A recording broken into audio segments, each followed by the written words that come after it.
ബിജെപിയുടെ A class മണ്ഡലങ്ങളിലേക്ക് പ്രധാനമന്ത്രി എത്തുന്നു. ആവേശത്തോടെ ബിജെപി പ്രവർത്തകർ. പാലക്കാട് കോട്ട മൈതാനിയിൽ 2:30 NDAയുടെ പൊതുസമ്മേളനം. ജില്ലയിലെ 12 സ്ഥാനാർത്ഥികൾ അടക്കം പങ്കെടുക്കും. 4 മണിക്ക് തൃശൂരിൽ റോഡ് ഷോ. കേരളം NDAയ്ക്ക് അനുകൂലമെന്ന് മലയാളത്തിൽ മോദിയുടെ എക്സ്പോസ്റ്റ്. LDFന്റെയും UDFന്റെയും ദുർഭരണത്തിൽ ജനങ്ങൾ അതൃപ്തരെന്നും മോദി.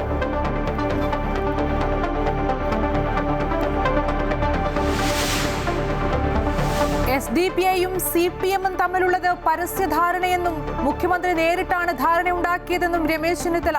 SDPIയുടെ നിലപാട് അവരോട് ചോദിക്കണമെന്ന് മുഖ്യമന്ത്രി പിണറായി വിജയൻ. LDFനെ മോശമായി ചിത്രീകരിക്കാനും UDF പരിശുദ്ധരെന്ന് വരുത്താനും ശ്രമമെന്ന് മുഖ്യമന്ത്രി. SDPI ഉണ്ടായതിന്റെ ഉത്തരവാദിത്വം RSSനെന്ന് MA ബേബി.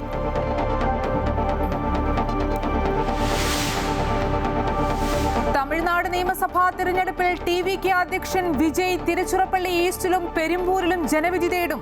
മത്സരം TVKയും DMKയും തമ്മിൽ മാത്രമെന്ന് വിജയ്.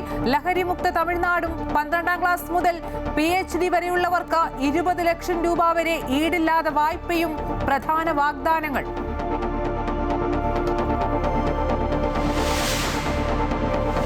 പശ്ചിമേഷ്യൻ സംഘർഷവുമായി ബന്ധപ്പെട്ട വെല്ലുവിളികൾ നേരിടാൻ ഇന്ത്യയുടെ വിപുലമായ ആഗോള ബന്ധങ്ങൾ സഹായിച്ചുവെന്ന് പ്രധാനമന്ത്രി നരേന്ദ്രമോദി. സംഘർഷ മേഖലയിലെ പ്രവാസി ഇന്ത്യക്കാർക്ക് സംരക്ഷണമൊരുക്കിയ ഗൾഫ് രാജ്യങ്ങൾ മൻ കി ബാത്തിൽ നന്ദി അറിയിച്ച് പ്രധാനമന്ത്രി.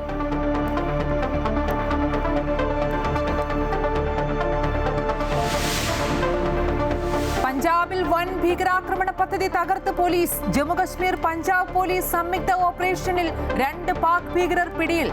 ലഷ്കർ-e തൊയ്ബ മൊഡ്യൂൾ പഞ്ചാബിലേക്കും വ്യാപിപ്പിക്കുന്നതായി സംശയം.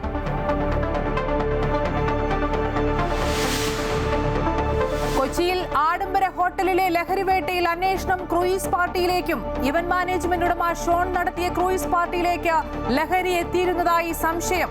അറസ്റ്റിലായത് ഡോക്ടറും അഭിഭാഷകനും അടക്കം 8 പേർ. അന്വേഷണം ആരംഭിച്ച് കസ്റ്റംസും.